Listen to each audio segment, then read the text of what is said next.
अस्सलाम वालेकुम दोस्तों, आपका खैर मकदम है अपने YouTube channel Urdu expert classes में। आपका कीमती वक्त को जाया नहीं करते, हम डायरेक्ट टॉपिक पर आते हैं। आज के इस क्लास में हम देखने वाले दोहा के बारे में। ये दोहा क्या है? दोहा एक सनीफ है, याद रखिए। ये हिस्सा शायरी के अंदर आने वाला एक सनीफ है जिसको दोहा कहते हैं। दोहा ये एक सनीफ है। दोहा के बारे में आप बखूबी पहले से जानते भी होंगे। ये हिंदी में बहुत आम हो चुका है। दोहा दोहा ये हिंदी का लफ्ज है, हिंदी से उर्दू में कन्वर्ट हो गया है।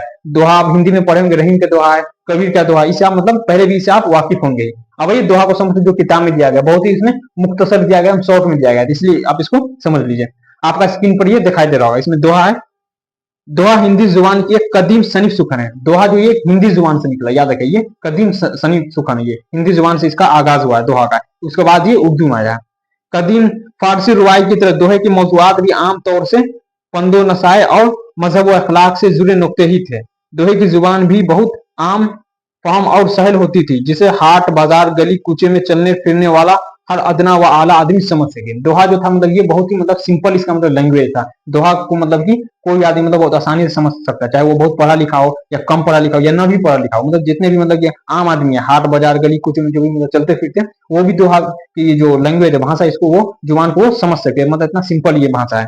उसके बाद हाल के दिनों में उर्दू दोहों में मौजूआत ने बहुत वुसअत और तनु अख्तियार कर लिया है। इसमें हर तरह के मौजूआत शामिल किए जा रहे हैं। उसके बाद दोहे में दो मिसरे होते हैं, याद रखिएगा। क्वेश्चन आपसे यहाँ पूछे दोहे में कितने मिसरे होते हैं? दोहे में दो मिसरे होते हैं, इसको याद रखिएगा। उसके बाद हर मिसरे में एक वक्फा होता है। दोहे में दो मिसरे होते हैं, हर मिसरे में एक वक्फा होता है, उसको याद रखिएगा। उसके बाद यानी हर मिसरे में दो चरण होते हैं। उसके बाद हर मिसरे में दो चरण होते हैं।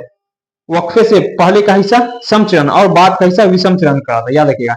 दोहे में दो मिसरे होते हैं, हर मिसरे में एक वक्फा होता है, और उसके बाद वक्फा के जो पहले का हिस्सा होता है उसको क्या कहते हैं? उसको सम चरण कहते हैं। और वक्फा के बाद का हिस्सा क्या कहलाता है? वो विषम चरण कहता है, इसको याद रखिएगा।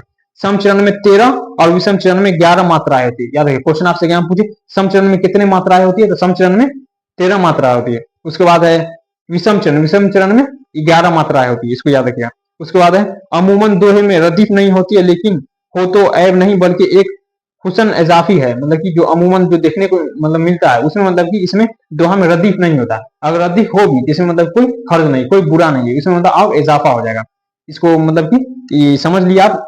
और ये दोहा को थोड़ा क्वेश्चन आंसर मतलब इसको समझ ले। दोहा ये कैसी सनीफ है? क्वेश्चन इसमें ज्यादा नहीं, तीन को ही पूछता है दोहा में। दोहा कैसी सनीफ है ये पूछता है। दोहा कैसी सनीफ है? तो दोहा शेरी सनीफ है, याद रखिए। दोहा कैसी सनीफ है? तो दोहा ये शेरी सनीफ है, यही पूछता है। उसके बाद है दोहा किस जुबान से उर्दू शायरी में आई है? दोहा जो ये किस जुबान से उर्दू शायरी में आई? किस जुबान से? तो हिंदी जुबान से। दोहा पहले हिंदी में ही मतलब इसका इजाद हुआ था, हिंदी से ही उर्दू में कन्वर्ट हो गया। उसके बाद है दोहे में कितने मिसरे होते हैं? दोहे में कितने मिसरे होते हैं? तो दो मिसरे होते हैं। यही तीन क्वेश्चन है जो एग्जाम में पूछा जाता है। डीबीआई यही दोहा कैसी सनीफ है? तो शेरी सनीफ है। दोहा किस जुबान से उर्दू शायरी में आई? तो हिंदी जुबान से। दोहे में कितने मिसरे होते हैं? तो दो मिसरे होते हैं, इसको याद रखिएगा। बस यही इतना है, शॉर्ट में ही था ये। इसमें दोहा के बारे में मुख्तसर बताया। उम्मीद है कि आपको समझ में आ गया होगा। फिर आपको कुछ समझने में दिक्कत है, कोई डाउट होता हो कमेंट में जरूर बताएगा। तब तक खुदा हाफिज।